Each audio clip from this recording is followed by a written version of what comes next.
Hello and good evening, everybody, and welcome to Connecticut Common Sense. And Selena Rifkin is here with me, Jason Douglas, and we are honored and pleasure to have back with us one of the original founders, John Anderson. Welcome back, John. It's great Thank to you. have you here. We got a lot to talk about today. Certainly, Charlie Kirk to begin with.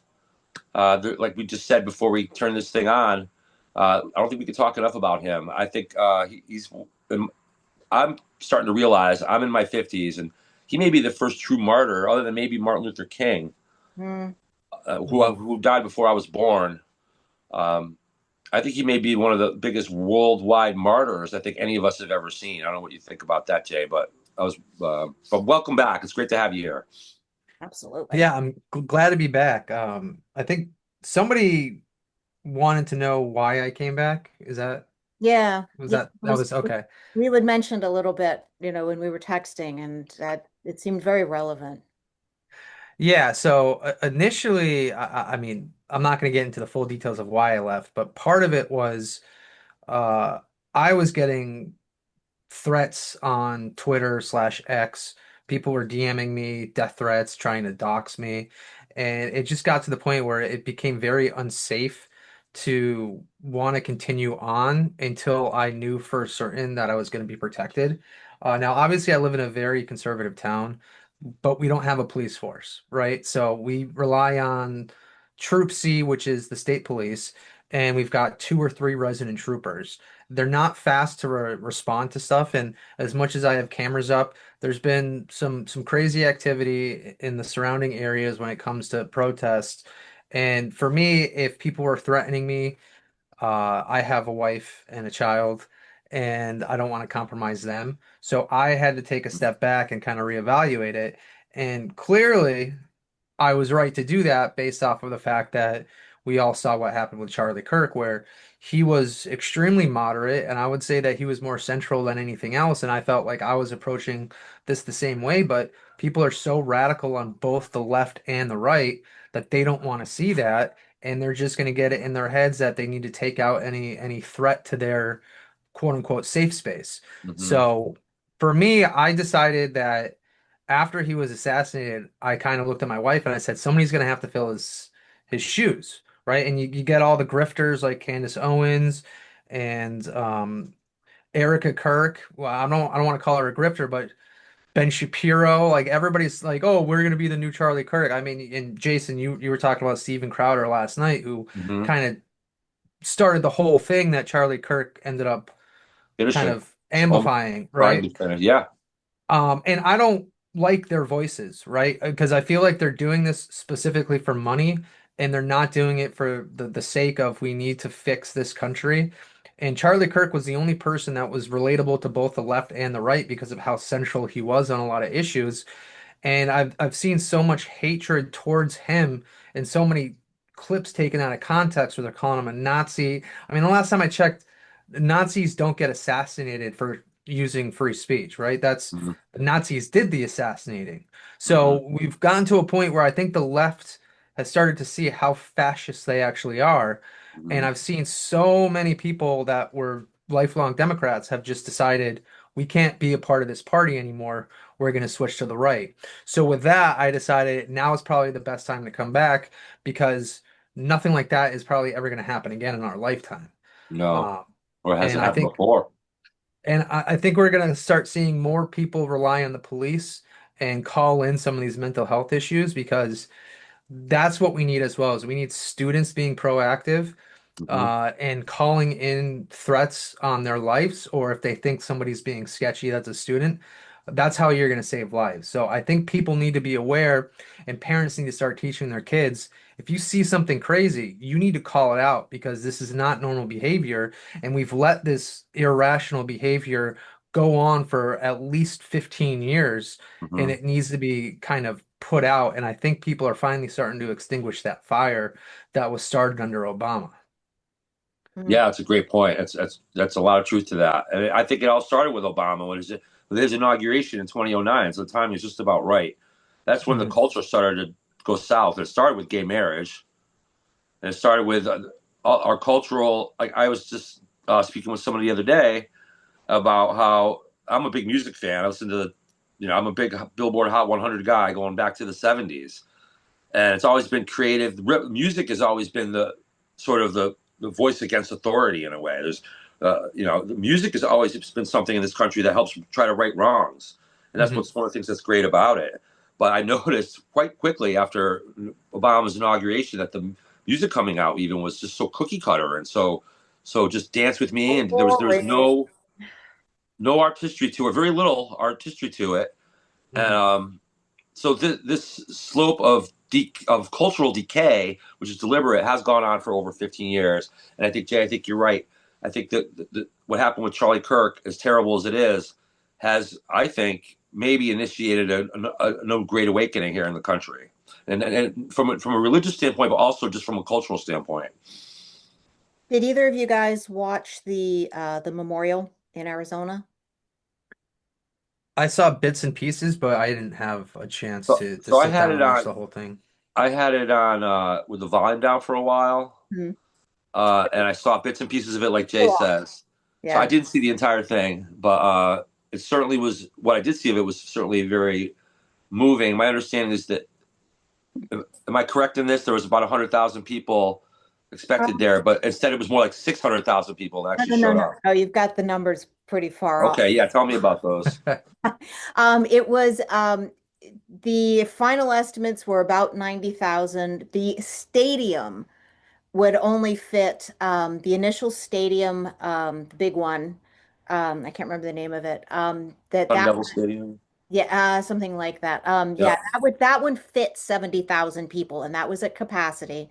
Okay. That might have been, no, it wasn't the Staples. I'm probably thinking Bridgeport. And then the one next door that you just sat and kind of watched everything on a big screen, that was 10,000.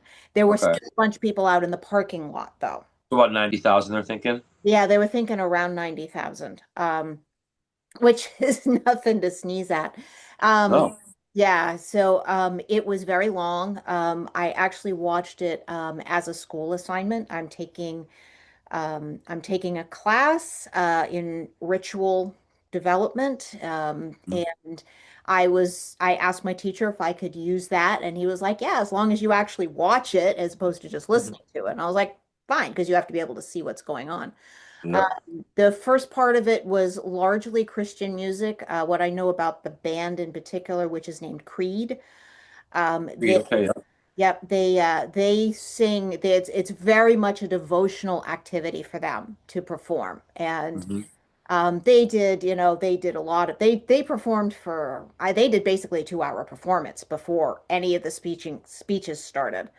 And Okay. there were just so many people who needed to talk about him. They had the first person who donated to Turning Point. They had, of course, all, the Turning Point staff, the high end staff that he'd all hired personally. Um, numerous people, Tucker Carlson was there. Uh, Mhm. there was we just, probably we yeah, probably never had such a big gathering of all of our government officials and celebrities in one yeah, place, really yeah, ever like that. yeah, it was pretty impressive. Combination of government and celebrities. They had bulletproof glass around I'm the sure. thing. Jeez. They were Mhm. shooting little sparks up in the air if they weren't, if they were walking around. But the security was apparently really, really, really good. So And it Turning was. Point came back to Utah this week too. I had another.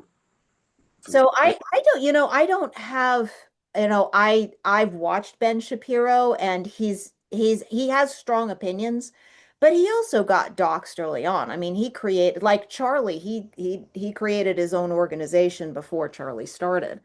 Uh, Mhm. and no one is, I don't think anyone is trying to fill Charlie's shoes. I really don't. Um, it's like, but we all recognize that if we don't speak, then we just make, it's like he, the guy died. He never once, I mean, one of the things Tucker Carlson said was that the man, even in private, he was a man of faith, and Mhm. Tucker was laughing as he was like, "Oh, Charlie always said you shouldn't have any hate in your heart." And Tucker's like, "I got hate in my heart."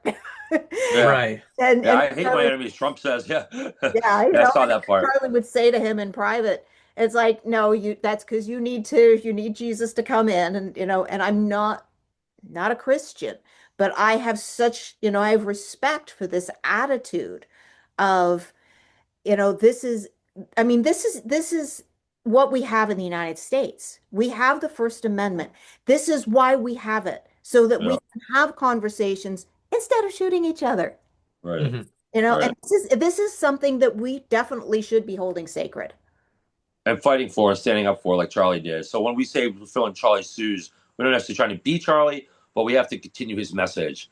Yes. And the turning point, the idea that they have 60,000 requests now per week, I guess, for people that want to start new chapters is Yeah, very, there's been that's telling. over Not just people 60,000 calling to say they want to be a member, but people that are calling to say they want to actually start an attempts. entire chapter. So that, I mean, that thing's going to explode, and the tour should continue. So while no one individually is going to be Charlie, there's, like I said, there's going to maybe 100,000 Charlies now. Mhm. You know, A and million, right? That's what a they said. million A million Charlies, were created, a million. and that's what it's going Yeah, to take to. That's what it's going to take. But I to think your it's going to point, happen. I didn't realize that Creed was a Christian rock band. I just considered them a post-grunge alt rock. I I think never there's Yeah, they another realized were. they were by that name, but yeah, there's another band by that. I guess I confused No, Creed. no, it's the same band. They are Christian. They Creed are? was original. Yeah, yep. Creed was Wow. originally I a had no Christian rock band. interesting. idea. Yeah, I learned and something. they ended up making it on the mainstream, and they ended up. They caused a lot of controversy because there's a lot of anti-Christian people out there, and some of the Hmm. stuff they thought was. I'm not sure what the details, whatever, were, but they kind of fell out. They were really pretty popular there, like 2003, four, somewhere in there, five, Yeah. and they just fell off the map all of a sudden. They kind of got doxxed. Hmm. That was the early doxing that they undergone. They got a bad rap for stuff because of their pretty much because of their Christian ideals and some of the way they did things. Right? Am I wrong, John? I think that's how it went down. And then they were gone for a while. So they've been around now. They've been around as a they've kind of resurfaced here as a Christian rock band. This thing is I always liked their music. Can you Yep. take me higher? With arms wide open. With Yeah, arms wide open. and I think another thing that kind of didn't really come across the way it should have with his assassination. I think there's a lot more Christians than people realize in this country. And I think people that were on the left and the right kind of saw him as this Christian model getting attacked. And that's why so many people felt the impact of his assassination the way they did, Yeah. because it made them realize how precious life is Yep. and that God can take your life at any given time, Yep. based off of the Judeo-Christian values. So I think we're seeing a revival of Christianity in this country. And I know that was part of what he wanted to do, but he never really talked about trying to convert people into Christians, right? He just said based off his faith in the videos, he put his faith out there, right? He Yep. he talked exclusively about the values of being a Christian, and I think Values. that is what was sticking with the younger generation so much. And when he gets assassinated, you have the Catholics that are typically Democrat voters realizing, shit, we need to control ourselves. Mm-hmm. Yeah, that's Yeah. no, what's interesting is that that's actually one of the things I'm working on in my thesis is I've gone in and looked at the actual literature of why people leave Christianity.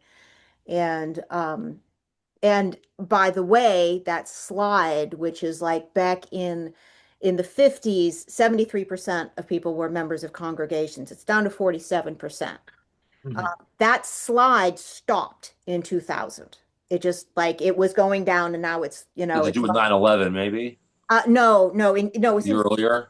no, it stopped. The slide stopped. It's Oh, leveled off, and that stopped. Yeah. And no, not in 2000, 2020. oh, So 2020. Okay. that's a little different. I Yeah. apologize. Well, Uh, that would the but COVID would definitely actually, cause I that. Yeah. lost 20 years there. What can I say? Right. But it's I think some of that was because of COVID and Hmm. Gotta people be. like were looking at churches and the fact that you can go to a bar, including a titty bar, but you can't go to church. It's like Yeah. I think that made some You buy people, booze. Go yeah, buy Hmm. booze, but you can't go to church. I think that made some people think, and this is certainly, and then there's Jordan Peterson. I don't know if either of you guys do anything with Jordan Peterson. Do Yeah, you know him, Jay? I don't know him personally, but I'm familiar with all of his work. Like I know a Oh, lot of people that have read his books. I follow him on Twitter. I mean, he's been hated a lot as well. He's yeah. been Oh, kicked totally. out of colleges and off of Oh, TV absolutely. shows for his values. But yeah. So what he's doing is he's taking the biblical stories, and his most recent book is Hmm. called We Who Wrestle with God. And he's taking the biblical stories and he's giving them modern context and saying, it's which is what needs to happen and which was not happening certainly when I was going to church as a young person. Hmm. And so this is, I think we're moving into, I think the levels of Christian membership is about to just go up pretty precipitously. And I think that's a Hmm. pretty good thing for a couple of different reasons. And there's some people are going to be like, oh, and I'm like, just be who you are. And if it's like people's problem with Christianity, it kind of comes down to a lot of it is people like in recent years, it's the objection to homosexuality. That's been a big one in the last few years. Hmm. But there's also dogma and the objection Well, to Christian dogma and it gets associated with Christianity and religion, organized religion gets associated with authoritarianism and telling people what to yes, it think, does. Yes, it and does. that puts some people off. That's that, and then people get violent against it because they think it's control, Well, trying to control them, and that's probably what the longest term basis of Mhm. anti-Christianity is. I think. I think that was just part of the interpretation, and that was when the king or the queen was in charge of the church, and they just wanted to put their kind of motions as front and center. So they would Yeah. basically, I mean, when you control, if you're the government and you control the church, right? That's why we have separation of Right. church and Exactly. state here. Is to avoid that because that's what it was. Is Christianity became this fearful thing based off of the kings and queens of Europe Right. treating it that way. They got off to a But bad start.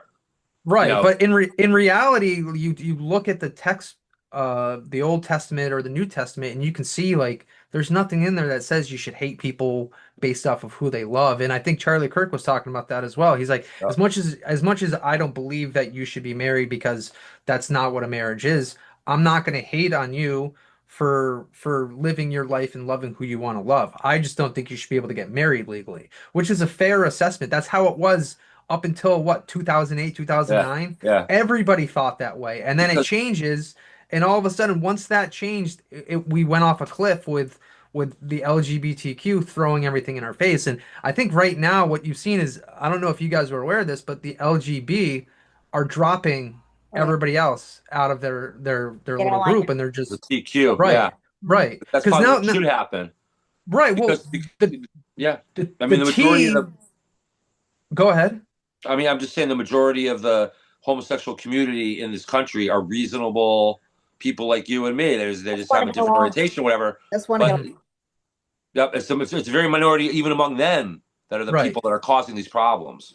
along. Right, and that's what I was going to say is the T has collectively become the biggest issue Yeah. for gay people, and they have seen it and saying that they're pedophiles. I mean, and there's been some huge influencers. Jeffree Star is one. He's a makeup artist, I believe. My wife follows him. He's gay. He's friends with Kanye West, right? Mhm. Not that Kanye's gay. I don't know. Maybe he is. But that's just the circle he runs in, which is the Hollywood influencer circle. And he's Yeah. coming out as a Republican. Not I don't want to say he's a Republican, but he's coming out saying this is shitty, right? Charlie Kirk gets killed for saying what he wants. Yeah. He's no different than what I believe, which is trans people should not really exist. And the trans community is saying, "Oh, you want to kick us out? That's fine. We're the ones that gave you the rights anyway." Which is such a weird way of That viewing it makes no because sense. that makes zero sense. The Yeah, no, trans that's the not it at trans all. motion has only just started to explode in the last 10 to 15 years, and that's Yeah. that's really the mental health issues that we're seeing in this country. And It's part of a cultural warfare. It's part of a cultural yeah, warfare. They're weaponizing that to try to break up families. Yeah, that's what this is about. right. You cloud the vision of the nuclear family and destroy. That's what the basis of this whole Western civilization is. Hmm. And that's why they're attacking it. And they're doing it through this LGBTQ thing. Is their vehicle they're using? The TBQ part of it is the vehicle that they're using. Yeah. You know. Yeah. But it's Yeah. interesting what Trump, getting onto that. Like, I think President Trump is onto this stuff in terms of how deep the enemy. He talked about even in his first term of the enemy from within. Hmm. He knew about that, and it is here, and it's real. And he talked about that today, actually, when he addressed it's interesting. Just to shift gears a little bit, of all these soldiers, 1,200 or 800 generals, admirals around our entire Yeah, that was brass yeah. came to gather physically in Virginia today to be addressed by Hesketh, Secretary Hesketh, and President Trump. And So I, I didn't see all of them. That was some of them. Just some of them made me just go, I was so encouraged to see him, what things he was saying though about how we have to hit, like when he mentioned that George Washington, he mentioned about 7 or 8 different presidents that have used the military. It says, the military oath to protect and serve from enemies, interior and domestic and interior, not just, we can't be mutate our own military because we're being attacked from within, and we are. yeah, So I think the use of the military is justified in this case, and it's done. President Washington did it. A lot of Republican and Democrat presidents have done it when they've deemed necessary over the years, and I think it is necessary in some of our cities right now. There's no question about it. I mean, yeah. Did you see the communists marching for Mamdani? I saw a little bit of it. Yeah, it's hard for me to watch, Yeah. but I heard Adams dropped out. Yeah, Adams dropped out. Yeah, he Jay, just what This do is you think about unfortunate. communists running the city of New York? Huh? Is he communist or is he socialist? Mamdani? Oh no, he's He's communist. a communist. Is Yeah, he? Yeah, this guy. yeah. What, This I mean, guy's. last time I Not that checked, it makes a whole communism was lot of difference. illegal in the country. Is it No, not? no. It's not illegal, really. There's a communist party that's been one in this country for Oh yeah, years. yeah. There's So communist. because of our freedom, what they're doing is they're using our freedom to assemble and our freedom to organize against us Mhm. by trying to. I think communism almost. I can understand why it's not illegal, but what They've made what it what it illegal is, in some states. here's the legal way to fix it though. The oath of when you take an oath of office to be a mayor or a governor or a president in this country, you got to swear to preserve, protect the Constitution of the United States of America.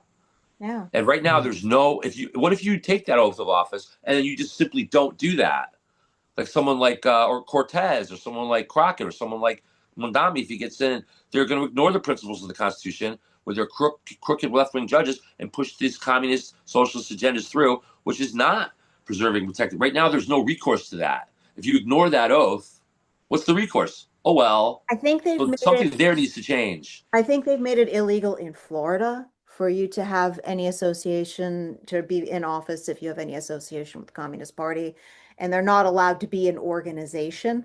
Oh, Jonathan is calling me. Why don't you guys talk and I'll see what Jonathan has to say. I'm going to mute myself. Okay. I'm going to try. Um, Actually, never. so I'll put it on hold. That's fine. Okay. Okay. Anyway, so, so the Communist Control Act of 1954 stripped the Communist Party of legal rights as a political entity in the United States.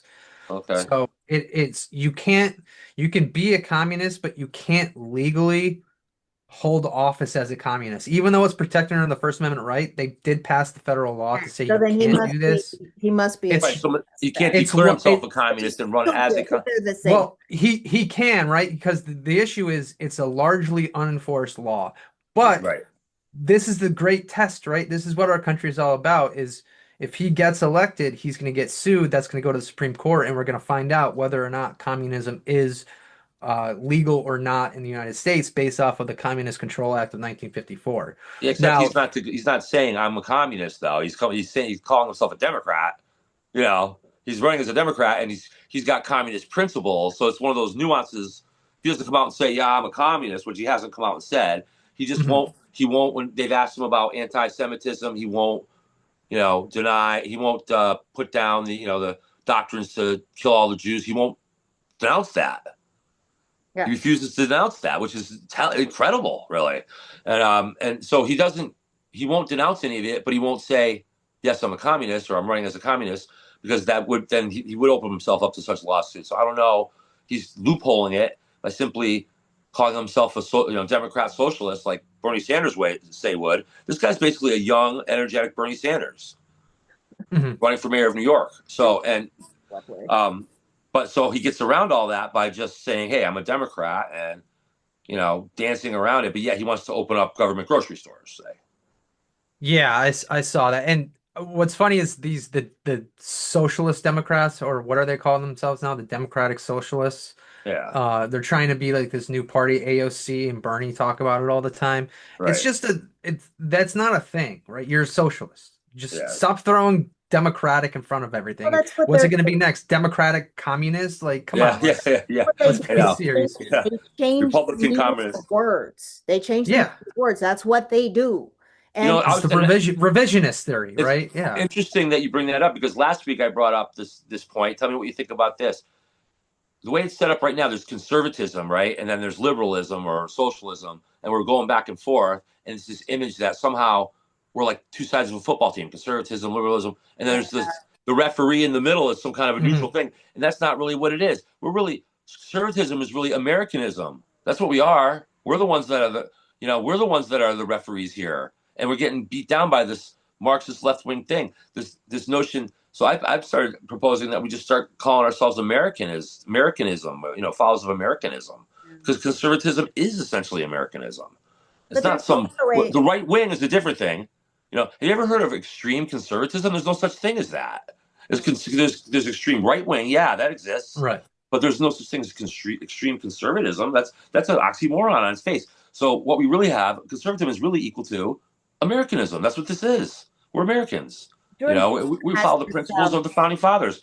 Jordan That has this so analogy of what conservatism I can't talk conservatism is, and he likens it to like if you think of like a bicycle wheel or at a wheel with spokes on it, and that you have your core values in the center, and as the wheel spins, the more pressure there is on the rim. So you have your fringe, and yeah, you're gonna have it's like things are gonna start falling off at the fringe. But you can only have one hub. If you try to normalize things like trans, then you don't have a center. It's like everything just flies apart. And Hmm. so if you're going to have, I've been trying to formulate this in terms of, what does it mean to be conservative? And I really can't say that word. conservatism. Thank you. I it's about maintenance. It's like you have something that works. We have families, family structures. Family structures work. We know this works because guess what? We make more humans. And the Hmm. humans grow up and they're healthy and they make more humans. That's and so that's at least a partially decent definition of something that works. Um, and there's enough if there's enough vibrancy and we need we need the fringe to some degree because the fringe is where a lot of the creativity happens.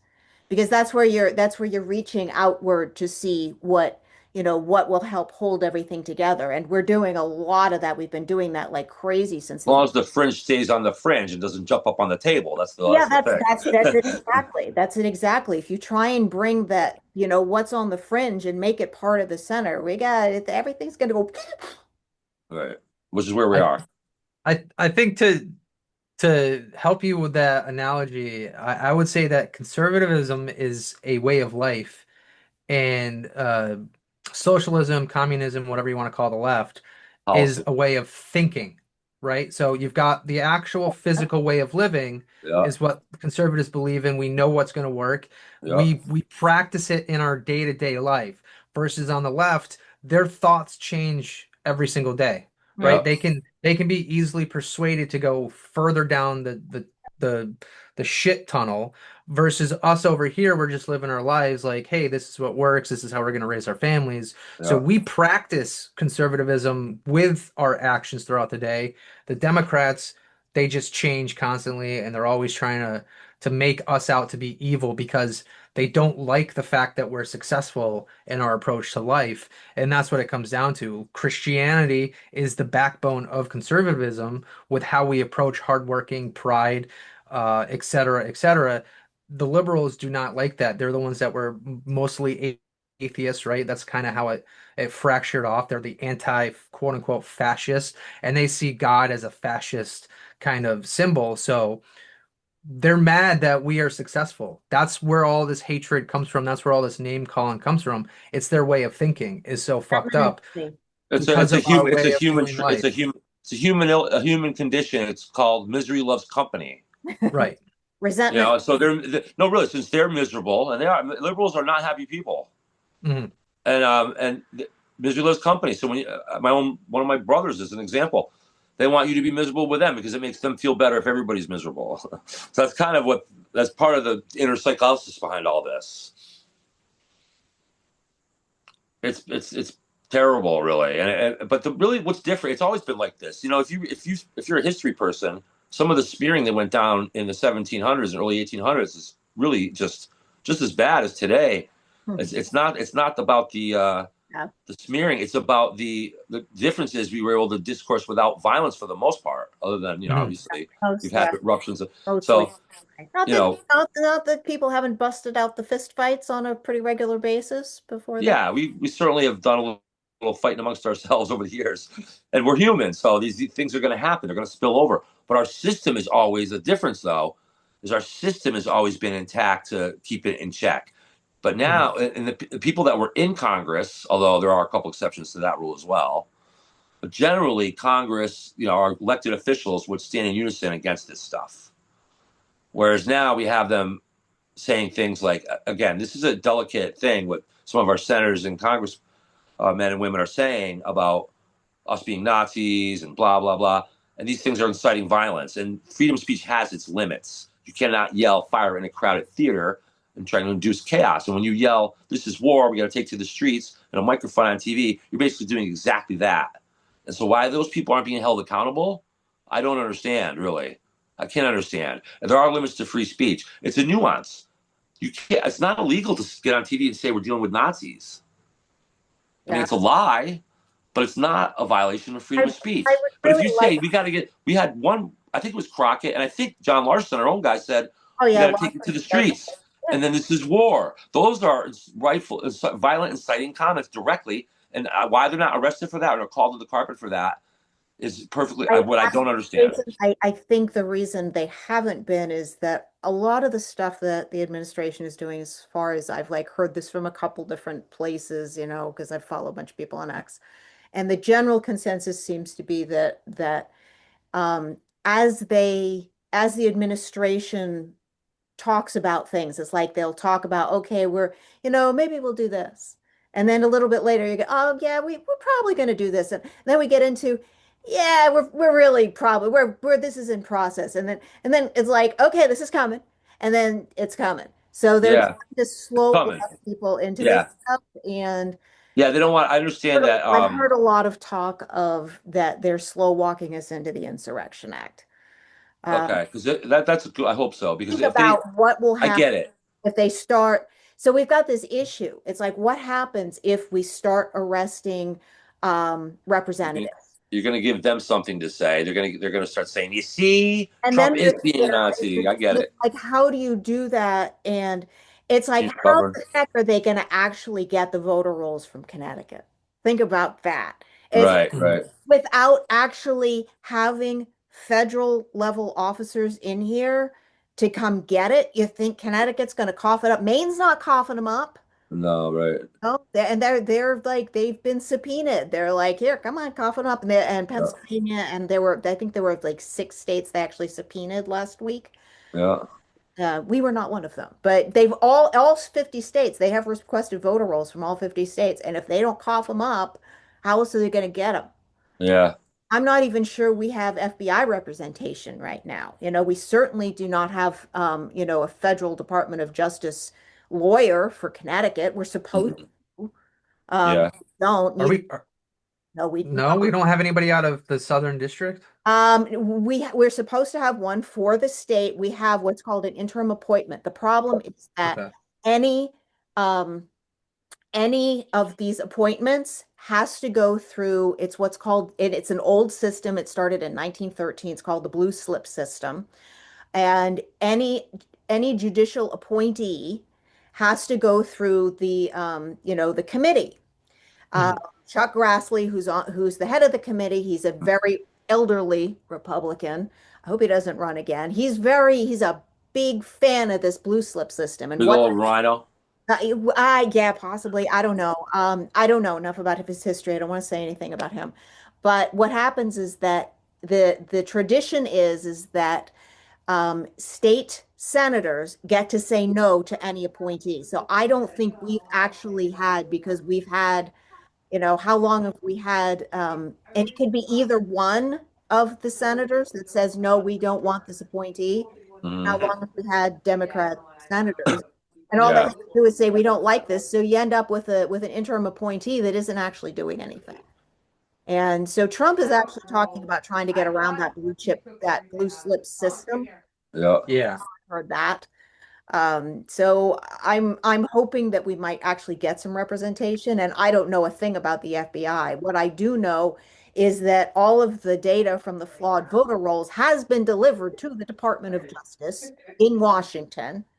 And it was during Biden's administration. It was like it was handed to the FBI, it was handed to the Department of Justice. It's like, they know this stuff is happening here. There's plenty of records, there's plenty of evidence Yeah. all about the judicial system now. Yeah. And So I thought we had a prosecutor. we have one on the books. He's not doing anything. Well, no, there was some guy that was under Trump's first presidency. He I was helping him out. I He don't was a know. very famous guy out of Connecticut. I think we were trying to peg him to run for office for governor for 2026. That sounds I can't remember familiar. his name. For who? That sounds familiar, but I can't We think of his don't name. have whatever we've got now, he's not doing anything. I know there's somebody who's ostensibly in the office, but I think the Connecticut is the last state in the union that's going to get help from the federal government, although I'm sure that they're going to help. But I think that it's nice to see what seems to be, although it's not all in the news, but based on what I'm hearing and seeing, it looks like there is a pretty comprehensive.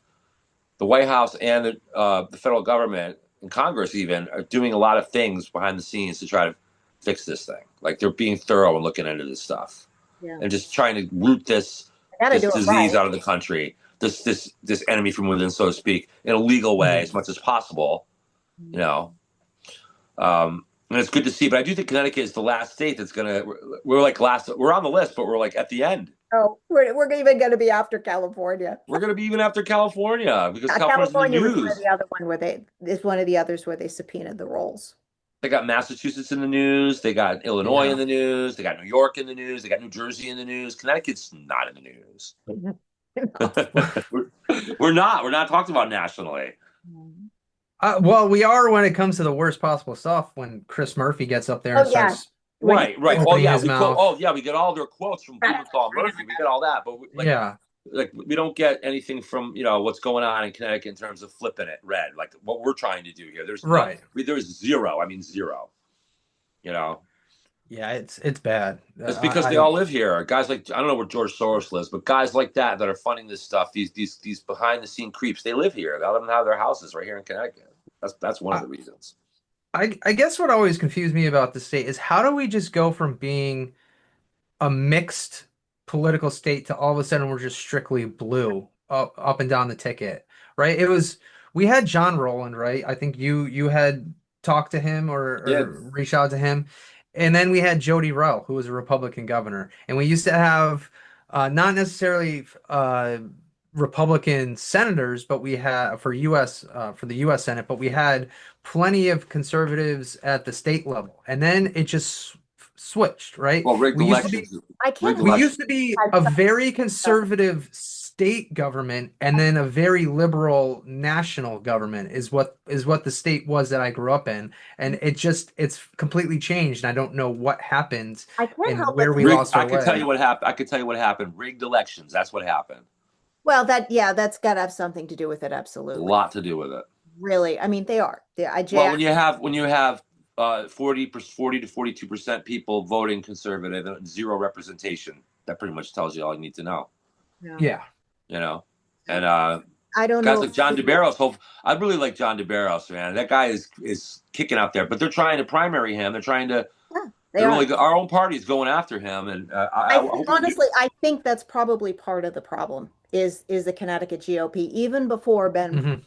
because this all, Ben Proto wasn't chairman in Oh yeah, he's just a manifestation of it now. You know. 20, but this is, Jay, you haven't been, we've been working on trying to do something with the Connecticut GOP, which has been, that is a fight every step of the way kind of process, and it's Hmm. it's been insane. I mean, Yeah, what? I mean, I don't know how I didn't get any death threats No, yet because I went right after Proto. I went right for the throat with that Proto guy, the mobster. But whatever, I don't know. Maybe because I'm an investigator, they think I got something on everybody, which I do have some things. But listen.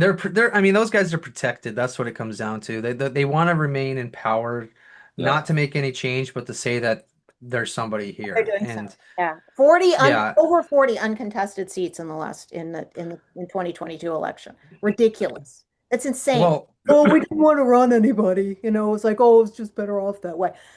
Oh my God. yeah.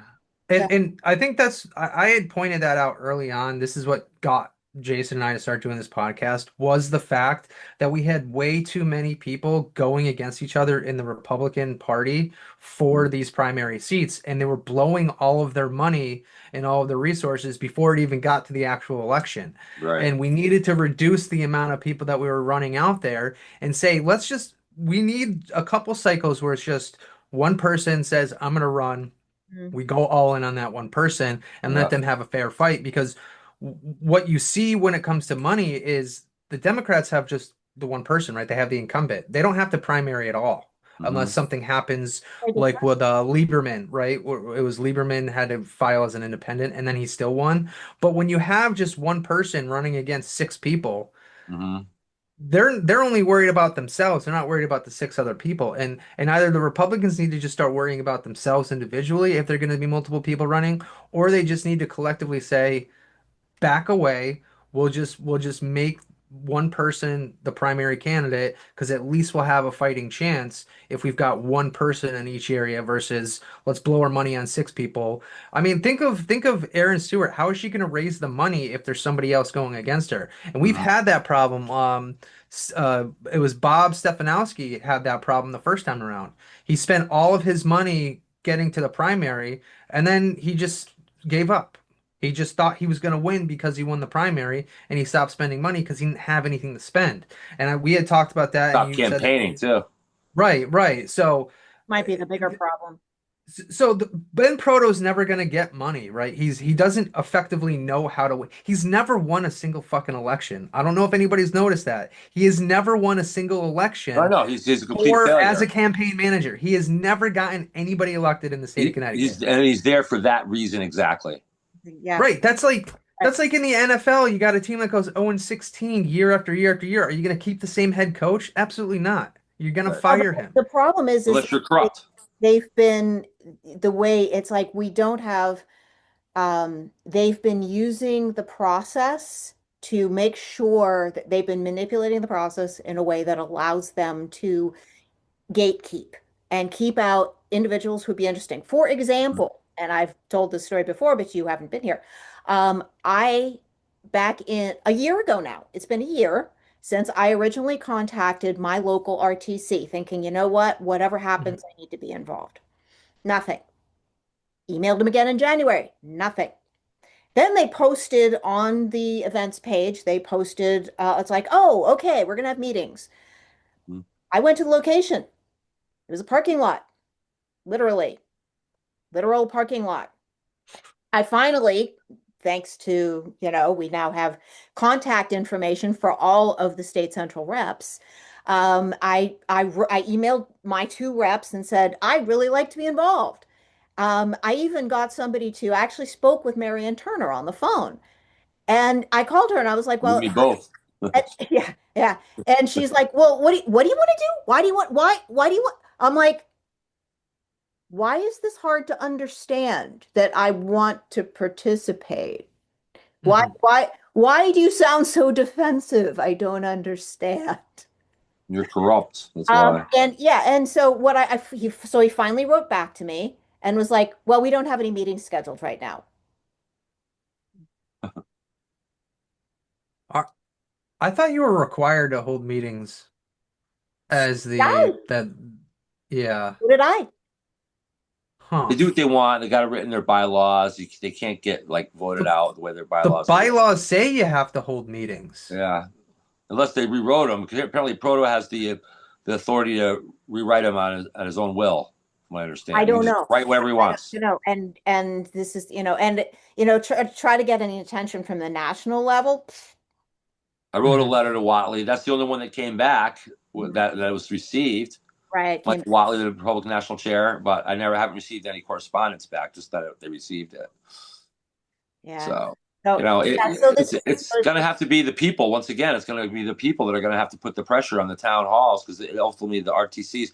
Celine and I have been working on grade. We're giving all the RTCs, all 169 of them, grades. We're Hmm. looking into them. We have people looking into them for us. They're all going to get A, B, C, D, F, Mhm. uh, and how they're operating. And we got a lot of people working on it. So it's good stuff. We got the profiles are up and There are running some good now. towns. There are definitely some good towns. There are some. Meriden one of them, and Shelton's one of them.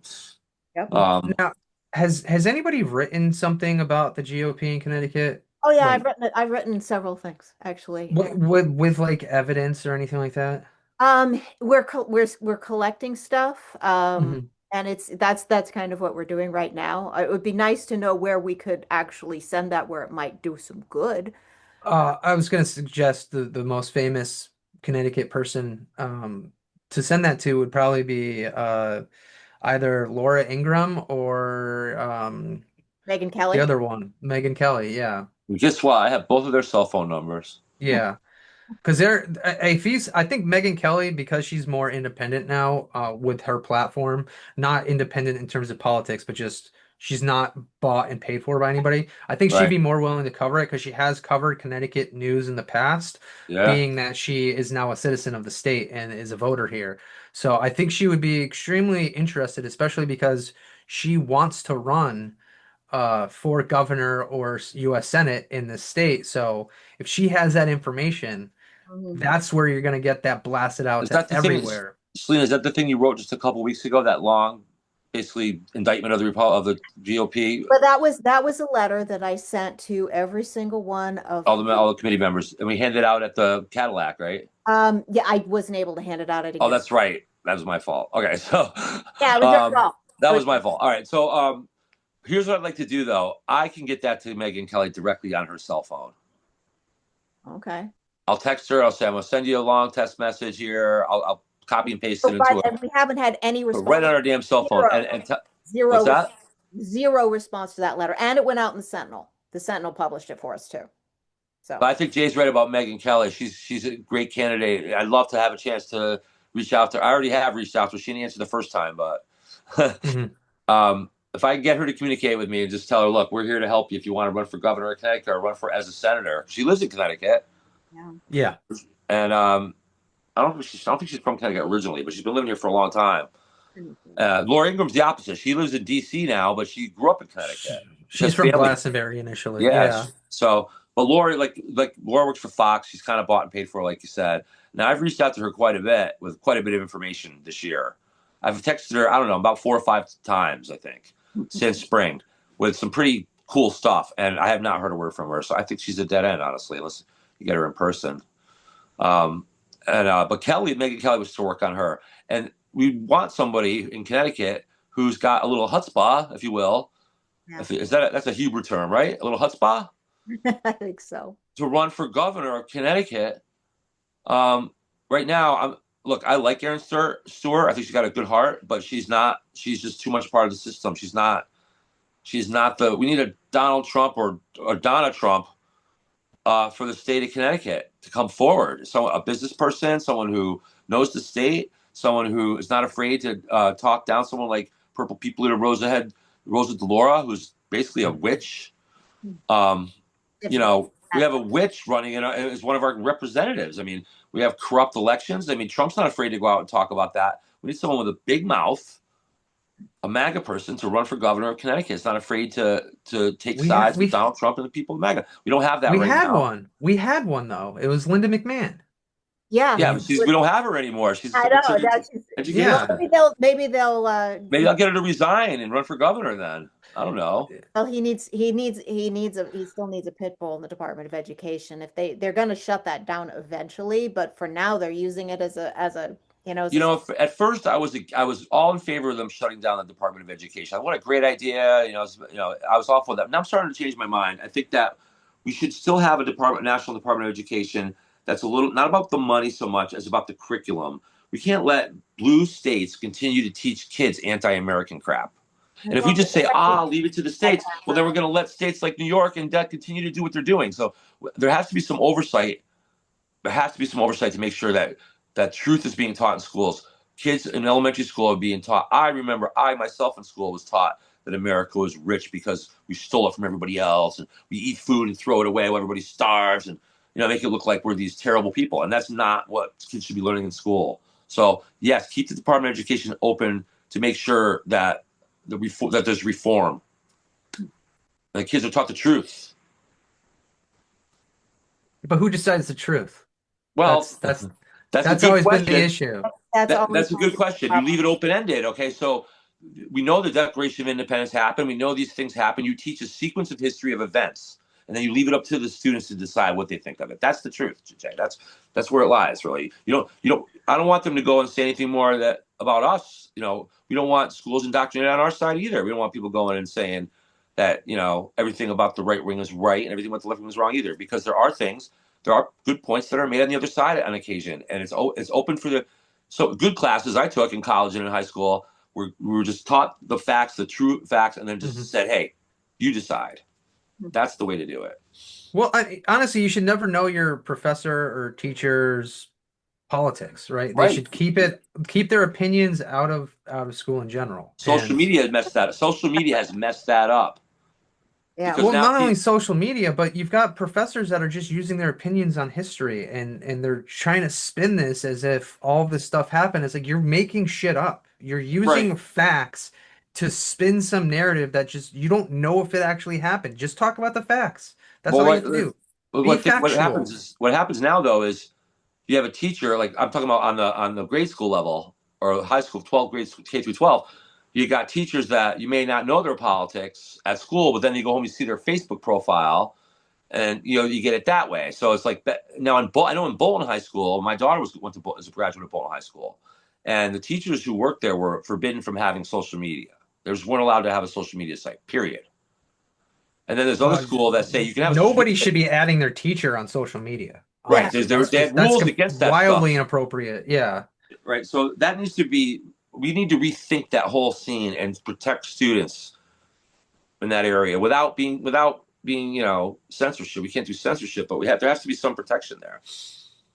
You're right. You shouldn't know I didn't know what my teachers' affiliations were when I was growing up. For the most part, I had no idea where my teachers stood. Uh, Right. in college, most of them I didn't know. There were a couple I could tell, but for most of them I did not know. So,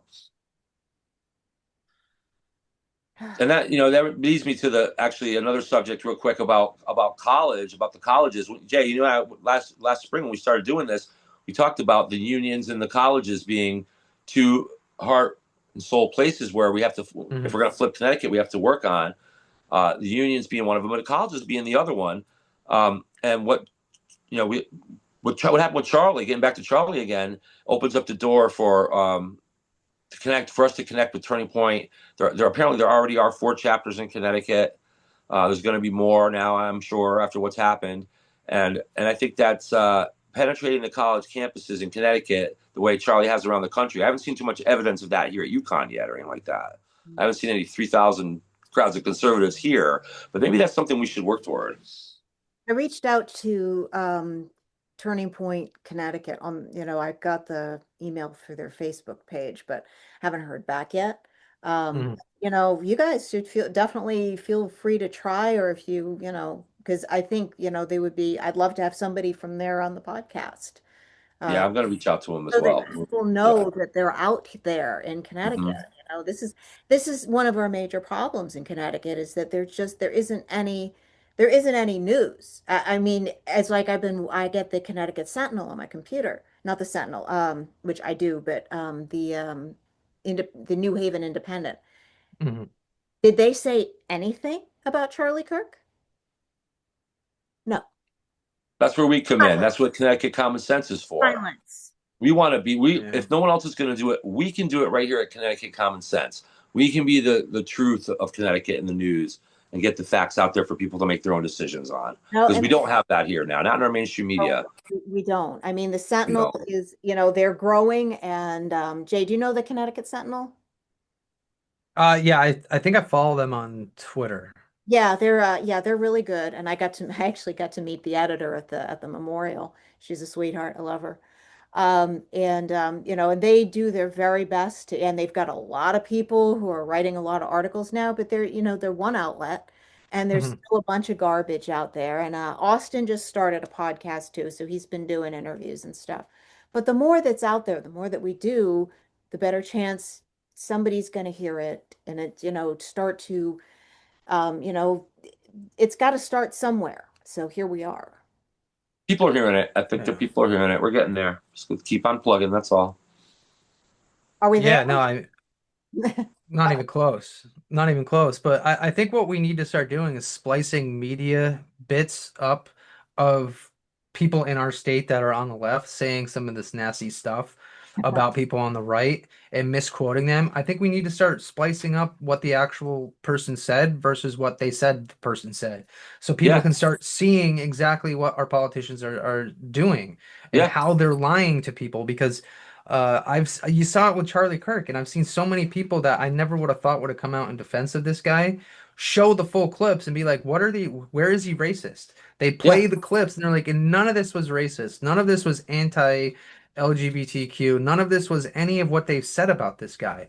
It's just people are just so quick to read a headline and run with it, right? And that's the issue that we have in this state is people don't read articles.